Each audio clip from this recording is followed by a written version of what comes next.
Paravada pharma city ప్రమాదంలో మృతుల కుటుంబ సభ్యులను కేజీహెచ్లో వైసీపీ నేత బొడ్డేడ ప్రసాద్ పరామర్శించారు. పరవాడ ఫార్మాసిటీలో వరుస ప్రమాదాలు జరుగుతున్నా ప్రభుత్వం పట్టించుకోవడం లేదని ఆయన ఆరోపించారు. వెంటనే మృతుల కుటుంబాలకు ₹1 కోటి పరిహారం ప్రకటించాలని బొడ్డేడ ప్రసాద్ డిమాండ్ చేశారు.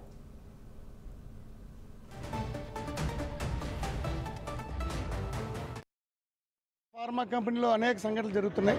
గతంలో జరిగిన సంఘటనల మీద ప్రభుత్వం కఠినంగా చర్యలు తీసుకుని ఉంటే ఇటువంటి సంఘటనలు పునరావృతం కావు.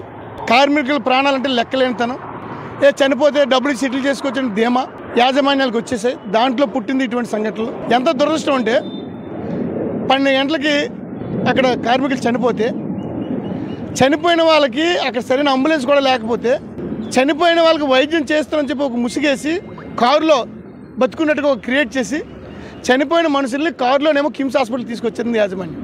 అంటే కార్మికులు ఏ రకంగా మభ్యపెట్టి, అంటే వాళ్ళు ఎంత టేక్ ఇట్ ఈజీగా ఉన్నారంటే ప్రాణాలంటే లెక్కలేనితనం. గతంలో జరిగిన సంఘటనల్లో వీళ్ళు ప్రభుత్వ యంత్రాంగం కానీ, అధికార యంత్రాంగం కానీ, కలెక్టర్ గారు కానీ చర్యలు తీసుకుని ఉంటే ఇటువంటి పునరావృతం కాకుండా ఉండేవి. చనిపోయిన శవాలకు వైద్యం చేయించే గొప్ప మనసు ఇప్పుడు ఈ ఫార్మా కంపెనీలకు ఉంది. చనిపోయిన వాళ్ళు తీసుకెళ్ళి కిమ్స్లో జాయిన్ చేయడం, వాళ్ళు చనిపోయిందని చెప్పిన డిక్లేర్ చేయడం, చనిపోయిన తర్వాత చనిపోయిన చెప్పి ఇంక వాళ్ళు అక్కడి నుంచి వెళ్ళిపోవడం, వారేమో ఆ శవాలని కేజీహెచ్ మార్చురీకి పంపించడం.